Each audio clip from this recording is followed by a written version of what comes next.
Selamat malam, kami dari kelompok 10 ingin mempresentasikan tugas besar 1, akuntansi keuangan syariah, dengan dosen pengampu Muhammad Thorik Langlang Buana.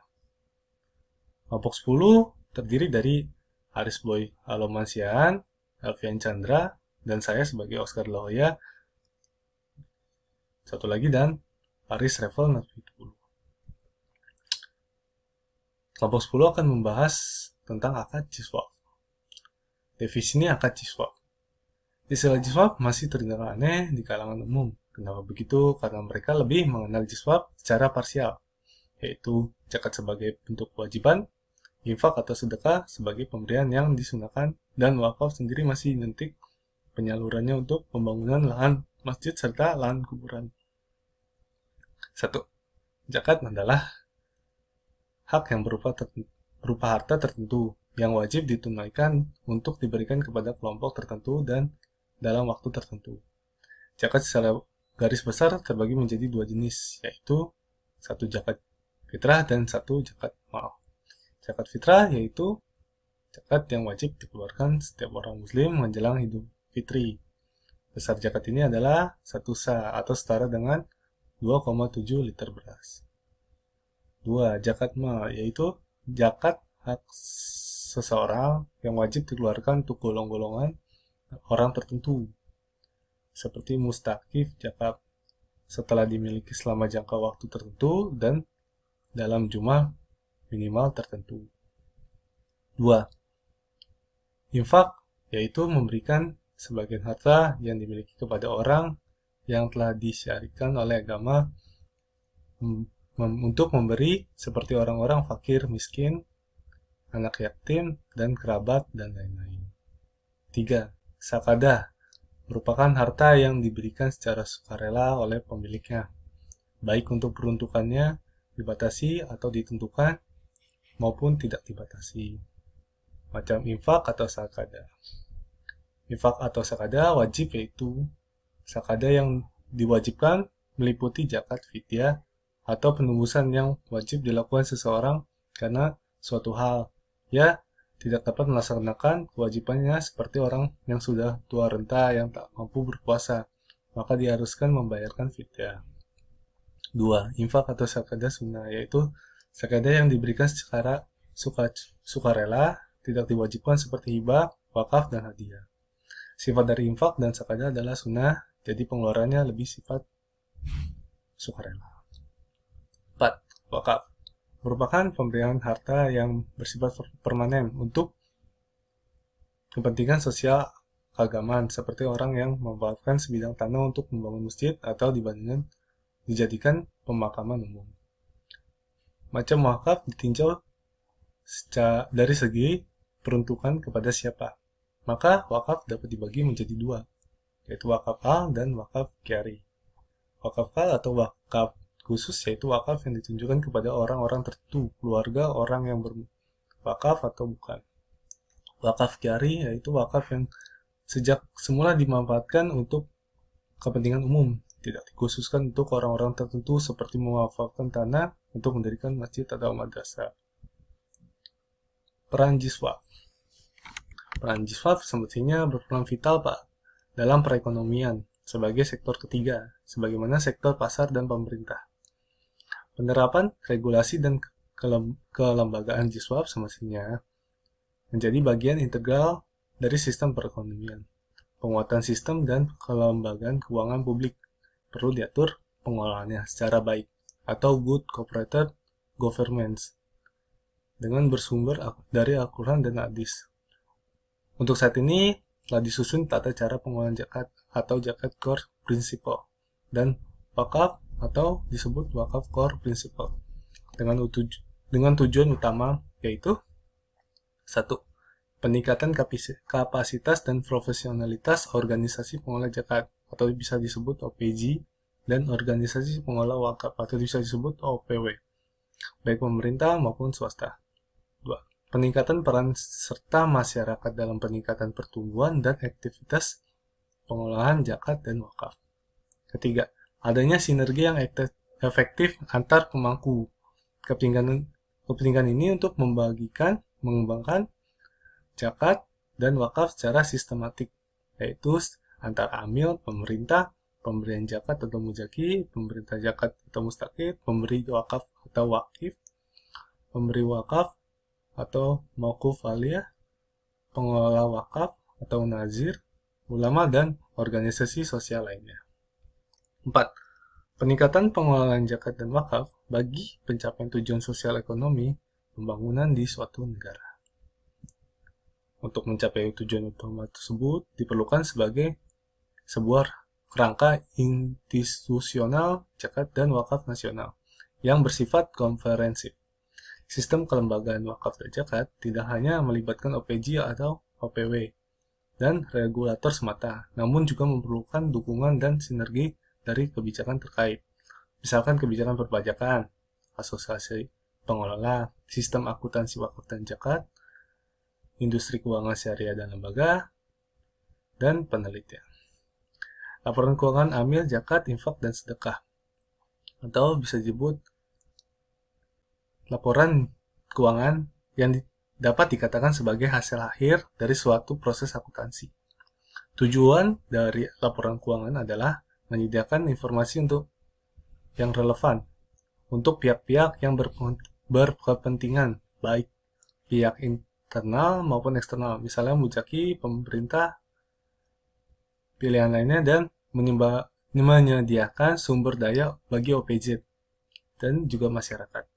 Para pihak tersebut memiliki kepentingan yang berbeda-beda dari informasi yang ada dalam suatu laporan keuangan berkaitan dengan pengambilan suatu keputusan. Laporan keuangan juga merupakan bentuk laporan pertanggungjawaban dari manajemen atau pengelola atas aktivitas pengelolaan sumber daya yang telah dimanfaatkan kepadanya. Secara umum, suatu laporan keuangan menyajikan informasi mengenai dari Kurnasari tahun 2011. 1. Jumlah dan sifat aktiva, kewajiban, dan aktiva besi suatu organisasi. 2. Pengaruh, transaksi, peristiwa, dan situasi lainnya yang mengubah nilai dan sifat aktiva besi. 3. Jenis dan jumlah arus gas masuk dan arus gas keluar sumber daya dalam suatu periode dan hubungan antara keduanya. 4. Cara suatu organisasi mendapatkan dan membelanjakan kas, memperoleh pinjaman dan melunasi pinjaman, dan faktor lainnya yang berpengaruh pada likuiditasnya. 5. Usaha jasa organisasi. Laporan keuangan amil zakat dapat menjadi medium komunikasi antara lembaga amil dan pihak lainnya, karena laporan keuangan JIS merupakan pertanggungjawaban operasional dari lembaga amil, yaitu kegiatan pengumpulan penyaluran zakat, infak, dan sedekah, atau bisa disebut JIS. Supaya laporan keuangan itu transparan dan akuntabel, maka harus ada standar akuntansi yang mengatur tentang hal tersebut. Penyusunan laporan keuangan lembaga JIS mengacu kepada PSAK nomor 109. Dan apabila hal-hal yang tidak diatur dalam PSAK 109, maka dapat menggunakan PSAK terkait sepanjang tidak bertentangan dengan prinsip syariah Islam. Komponen laporan keuangan dalam PSAK 109 terdiri dari laporan keuangan neraca, laporan perubahan dana, laporan perubahan aset kelolaan, laporan arus kas, dan catatan laporan atas laporan keuangan. Dalam penyajian laporan keuangan, lembaga amil menyajikan dana zakat, dana infak atau sedekah, dana amil, dan dana non-hal secara terpisah dalam neraca atau laporan posisi keuangan. Berikut laporan neraca atau laporan posisi keuangan beserta contohnya. Di sini aset dan kewajiban. Aset terdiri dari aset lancar dan aset tidak lancar. Aset lancar berupa kas dan setara kas, piutang, dan efek. Aset tidak lancar berupa aset tetap dan akumulasi penyusutan. Sedangkan kewajiban ada dua, kewajiban jangka pendek dan kewajiban jangka panjang. Biaya yang masih harus dibayar dan kewajiban imbalan kerja yang ditotal menjadi jumlah kewajiban. Selanjutnya akan dilanjut oleh teman saya, Alfian Chandra. Saya di sini akan membahas lanjutan dari Oscar tentang akuntansi keuangan syariah. Kami membuat laporan perubahan dana bansos. Ini adalah contoh-contohnya. Ada keterangan dana bansos, penerimaan, penyaluran, dana infak atau sedekah. Kemudian ada penyaluran juga dana amil. Saat berikutnya ada laporan perubahan aset kelola. Ada keterangannya dana infak atau sekolah, aset kelola lancar, misalnya piutang bergulir. Ada juga dana infak, aset. Berikutnya ada laporan arus kas. Entitas menyajikan laporan arus kas sesuai dengan PSAK 2, laporan arus kas dan PSAK yang relevan. Catatan atas laporan keuangan. Amil menyediakan catatan atas laporan keuangan sesuai dengan PSAK 101, penyedia laporan keuangan syariah, dan PSAK yang relevan. Slide berikutnya, contoh transaksi laporan keuangan lembaga Amil Azad mengikuti laporan lembaga keuangan Basnas PSAK nomor 109. Masjid Ababil berencana membuat lembaga Amil Zakat LAZ yang diberi nama LAZ Amanah Ababil. LAZ ini efektif beroperasi tanggal 1 Juni 2010. Beberapa informasi yang diperoleh kegiatan Lats Amah Ummah adalah lembaga tersebut menyediakan kebijakan bahwa dana pengolahan diambil dari 12,5% dari penerimaan dana zakat, 10% dari penerimaan dana infak atau sedekah. Transfer ke dana pengelola dilakukan setiap akhir bulan. Lembaga juga mempunyai kebijakan untuk membedakan rekening bank untuk mendapatkan dana yang bersangkutan. Bunga bank diakui sebagai penerima dana non-halal. Kemudian ada bagian akuntansi menyusut aktiva tetap dengan metode garis lurus dengan ketentuan sebagai berikut. Komputer 10% per tahun, kendaraan 15% per tahun. Kemudian 1. Diterima pinjaman dari Tuan Ali nomor 0101 untuk dana zakat dan 0102 untuk dana zakat. Masing-masing disetorkan 5 juta.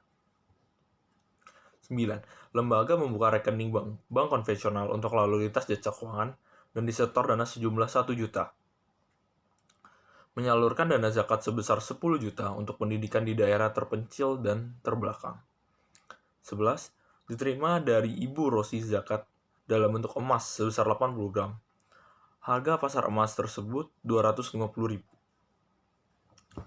12.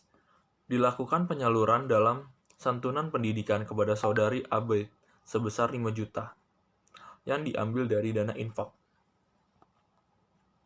Kemudian menyalurkan dana zakat kepada seorang yang terbelit hutang karena memenuhi kebutuhan pangannya sebesar 750.000, disalurkan dana infak sebesar 5 juta untuk pembelian keramik bagi renovasi Masjid Al-Ikhlas. 15. Disalurkan dana infak sebesar 2.500.000 untuk pengadaan buku-buku cerita anak muslim bagi pengembangan TPA. Diperoleh undian dari bank konvensional sebesar 5 juta dan pembayaran bunga bank sebesar 50.000. Memberikan bantuan material untuk renovasi WC umum melalui mahasiswa KKN senilai 3 juta yang terdiri dari semen, pasir, dan batu. Membayar biaya telepon dan listrik masing-masing 200.000 dan 100.000. 19. Membayar gaji 3 orang amil per orangnya 750.000. Mencatat transfer dana zakat dan infak ke dana pengelola. Mengembalikan pinjaman Tuan Ali sebesar 10 juta.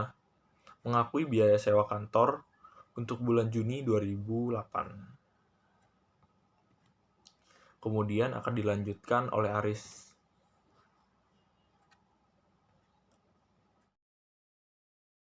Yang keempat itu jurnal pembelian alat tulis untuk keperluan lembaga sebesar 1 juta rupiah. Dengan jurnal supplies alat tulis kantor 1 juta rupiah di debit kas 1 juta rupiah di kredit. Yang kelima, jurnal penyaluran dana zakat kepada fakir sebesar 8 orang, 150.000 setiap orang, sehingga total seluruhnya adalah 1.200.000. Dengan jurnal yaitu penyaluran fakir miskin 1.200.000 di debit dan kas zakat 1.200.000 di kredit. Yang keenam, jurnal penyaluran dana zakat kepada orang yang kekurangan biaya perjalanan atau Ibnu Sabil sebesar Rp500.000. Dengan jurnal penyaluran Ibnu Sabil 500.000 di debit dan kas zakat 500.000 di kredit. Yang ketujuh, jurnal penyaluran dana zakat kepada orang mualaf sebesar 400.000. Dengan jurnal penyaluran mualaf 400.000 di debit dan kas zakat 400.000 di kredit. Jurnal pembukuan 2 rekening di Bank Syariah Iqtisaduna dengan nomor 01.01 untuk dana zakat dan nomor 01.02 untuk dana infak yang masing-masing disetor sebesar 5 juta rupiah. Dengan jurnal kas Bank Iqtisaduna 01.01 5 juta di debit, kas zakat 5 juta di kredit, rekening Iqtisaduna 5 juta di debit, dan kas zakat 5 juta rupiah di kredit. Kesembilan, jurnal pembukuan rekening bank konvensional yang disetor dana zakat sejumlah 1 juta rupiah. Dengan jurnal rekening bank konvensional 1 juta rupiah di debit dan kas zakat 1 juta rupiah di kredit. Yang ke-10, jurnal penyaluran zakat sebesar 10 juta rupiah untuk pendidikan dai. Jurnalnya adalah penyaluran sabilah sebesar 10 juta rupiah di debit dan kas zakat 10 juta rupiah di kredit. Yang ke-11, jurnal penerimaan dana zakat dalam bentuk emas sebesar 80 gram dengan nilai 20 juta rupiah. Nah, jurnal yaitu kas zakat 20 juta di debit, penerimaan dana zakat 80 juta di kredit. 12, jurnal penyaluran santunan pendidikan sebesar 5 juta yang diambil dari dana infak. Jurnal itu penyaluran untuk pendidikan 400.000 di debit dan kas infak 400.000 di kredit. 13. Jurnal penyaluran dana zakat kepada seorang yang terbit hutang karena memenuhi kebutuhan pangannya sebesar 750.000. Jurnalnya itu penyaluran sabilah 750.000 di debit dan kas zakat 750.000 di kredit. 14. Jurnal penyaluran dana infak sebesar 5 juta untuk inovasi Masjid Al-Ikhlas. Jurnalnya itu penyaluran untuk pembangunan sebesar 5 juta di debit dan kas infak 5 juta di kredit. 15. Jurnal penyaluran dana infak sebesar 2.500.000 untuk pengadaan buku-buku cerita anak muslim bagi pengembangan TPA. Jurnalnya itu penyaluran untuk pendidikan 2.500.000 di debit dan kas infak 2.500.000 di kredit. Jurnal untuk pencatatan undian dari bank konvensional sebesar 5 juta dan pembayaran bunga bank sebesar 50.000 yang dikategorikan sebagai dana non halal. Jurnalnya itu rekening bank konvensional 5.050.000 di debit dan penerimaan dana non halal 5.050.000 di kredit. 17. Jurnal pemberian bantuan material untuk renovasi WC umum melalui mahasiswa KKN senilai 3 juta rupiah yang terdiri dari semen, pasir, dan batu dengan menggunakan dana non halal. Jurnalnya itu penyaluran dana non halal 3 juta di debit dan rekening bank konvensional 3 juta di kredit. 18. Jurnal pembayaran biaya telepon dan listrik masing-masing 200.000 dan 100.000 rupiah. Jurnalnya itu beban listrik dan telepon 300.000 rupiah di debit dan kas amil 300.000 rupiah di kredit. 19. Jurnal pembayaran gaji 3 orang amil, setiap orang 750.000 sehingga totalnya 2.250.000. Jurnalnya itu beban gaji amil 2.250.000 di debit dan kas amil 2.250.000 di kredit. 20. Untuk mencatat transfer dana zakat dan infak ke dana pengelola. Jurnalnya itu penyaluran dana zakat atau amil 12.500.000 di debit dan kas zakat 12.500.000 di kredit. Catatan, penerimaan kas amil dari zakat 12,5% dikali 100 juta, yaitu 12.500.000. Dengan jurnal penyaluran dana zakat amil 12.500.000 di debit dan kas infak 12.500.000 di kredit. Penerimaan kas amil dari infak 10% kali 50 juta yaitu 5 juta. Dengan jurnal kas amil 17.500.000 di debit, penerimaan dana amil, dana zakat sebesar 12.500.000 di kredit, penerimaan dana amil dana infak 5 juta di kredit. Pencatatan pengakuan penerimaan dana amil dan dari dana zakat dan dana infak perlu dirinci sehingga jelas sumber dan alokasi penggunaannya. 21. Jurnal untuk mencatat pengembalian pinjaman kepada Tuan Ali sebesar 10 juta dengan dana amil. Jurnalnya itu hutang jangka pendek 10 juta di debit dan kas infak 10 juta di kredit. 22. Jurnal untuk mengakui biaya sewa kantor untuk bulan Juni 2008. Jurnalnya itu beban sewa kantor 200.000 di debit dan sewa dibayar di muka 200.000 di kredit. Berdasarkan hasil penjurnalan transaksi-transaksi tersebut, maka buku besar yang dibuat oleh LAZ Amanah Umat adalah sebagai berikut. 1. Kas dana zakat. Tanggal 1 Juni 2008, penerimaan PT Karya sebesar 80 juta rupiah. Tanggal 3 Juni 2008, penyaluran fakir miskin sebesar Rp1.200.000 sehingga saldo menjadi Rp78.800.000. 6 Juni 2008 penyaluran ilmu sabil sebesar Rp500.000 sehingga saldo menjadi Rp78.300.000. 8 Juni 2008 penyaluran mu'alaf sebesar Rp400.000 sehingga saldo menjadi Rp77.900.000. 10 Juni 2008 setoran ke Bank Syariah Iqtisaduna sebesar 5 juta hingga saldo menjadi Rp72.900.000. 11 Juni 2008 setoran ke bank konvensional sebesar 1 juta sehingga saldo menjadi Rp71.900.000. 12 Juni 2008 penyaluran Sabilah sebesar 10 juta sehingga saldo menjadi Rp61.900.000. 12 Juni 2008 penerimaan dari Ibnu Rosi sebesar Rp20 juta sehingga saldo menjadi Rp81.900.000.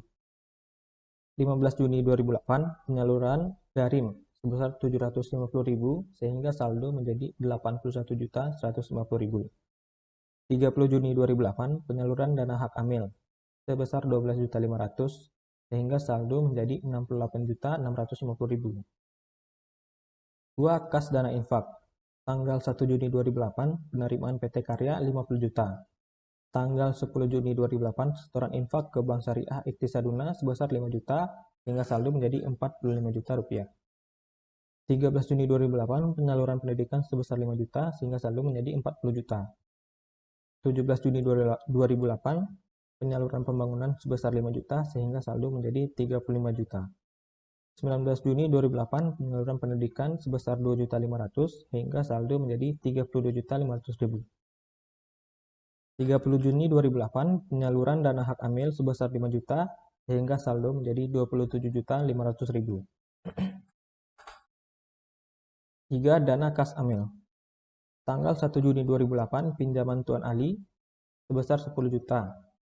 2 Juni 2008 bayar di muka sewa kantor sebesar Rp2.400.000 sehingga saldo menjadi Rp7.600.000. 3 Juni 2008 beli alat tulis kantor atau ATK sebesar 1 juta sehingga saldo menjadi Rp6.600.000. 30 Juni beban listrik dan telepon sebesar Rp300.000 hingga saldo menjadi Rp6.300.000. Beban gaji amil Juni 2008 Rp2.250.000 sehingga saldo menjadi Rp4.050.000. Penerimaan hak amil sebesar Rp17.500.000 sehingga saldo menjadi Rp21.550.000. Pengembalian hutang Tuan Ali sebesar 10 juta sehingga saldo menjadi Rp11.550.000. 4. Bank Syariah Iqtisaduna Zakat nomor 01.01. Tanggal 10 Juni 2008 setoran zakat dari kas sebesar 5 juta. 5. Bank Syariah Iqtisaduna Infak nomor 01.02. Tanggal 10 Juni 2008 setoran infak dari kas sebesar 5 juta sehingga saldo menjadi 5 juta. 6. Bank konvensional. Tanggal 11 Juni 2008 setoran zakat dari kas sebesar 1 juta. 21 Juni 2008 undian dan bunga sebesar Rp5.050.000 sehingga saldo menjadi Rp6.050.000. 24 Juni 2008 penyaluran pembangunan fasilitas umum via KKN sebesar 3 juta sehingga saldo menjadi Rp3.050.000. 7. Sewa dibayar di muka. Tanggal 2 Juni 2008, sewa kantor sebesar 2.400.000. Tanggal 30 Juni 2008, pengakuan sewa bulan Juni sebesar 200.000 sehingga selalu menjadi 2.200.000. Di sini saya akan melanjutkan mengenai yang ke-8, surplus. Contohnya beli alat tulis kantor atau ATK senilai 1 juta, utang jangka panjang atau pinjaman tunai ahli, pengembalian utang TNI ahli. Yang ke-10 penerimaan dana zakat. Yang ke-11 penerimaan dana infak. Yang ke-12 penerimaan dana amil. Yang ke-13 penerimaan dana non halal.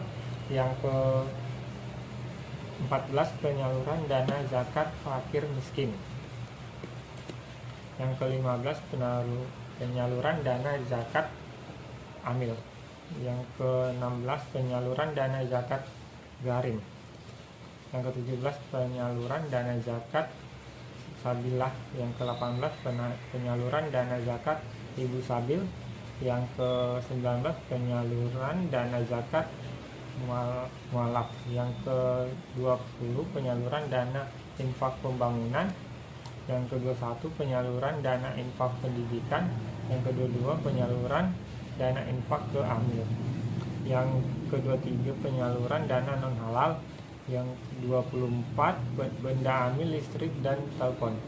Yang ke-25 beban gaji amil. Yang ke-26 beban sewa kantor. Berdasarkan hasil posting transaksi tersebut ke dalam buku besar, maka LAJ Amanah Umat Abba Abil akan membuat laporan keuangan bulan Juni 2008 sebagai berikut. Neraca LAJ Amanah Abba Abil per 30 Juni 2008. Keterangan aset lancar, kas dan sekretaris, kas dana zakat, kas dana infak atau sedekah, kas dana amil, kas dana non halal, Bank BS Iktasaduna, atau yang terakhir aset tetap, kewajiban jangka pendek, kewajiban biaya yang harus dibayar, kewajiban jangka panjang, saldo dana zakat, dana infak, dana amil, dana non halal, jumlah dana, jumlah kewajiban dan saldo dana 123.950.000, jumlah aset 123.950.000. Laporan perubahan dana Lazamanah Ummah Abba Abil untuk periode yang berakhir 30 Juni 2028. Keterangan dana zakat, penerimaan bukti infak, pemulayan UPZ perusahaan, hasil penerimaan, total penerimaan, penyaluran fakir miskin, ikhwa geharim mualaf sabilah ibu sabil, daftar infak atau sedekah, penerimaan infak sedekah tidak tertarik atau mutikah, hasil pengelolaan, jumlah penerimaan infak, saldo bagian penyaluran infak sedekah terikat atau muqayyah, infak sedekah tidak terikat atau mutia akwah, pendidikan, pembangunan serba ibadah. Jumlah penyaluran dana infak sedekah sebesar 12.500.000, surplus 32.500.000, saldo awal 0, saldo akhir 30 Juni 2008 32.500.000. Keterangan jumlah saldo dana zakat dan infak sedekah dana amil sebesar 123.950.000. Daftar pusaka. Sekian dan terima kasih dari kelompok 10.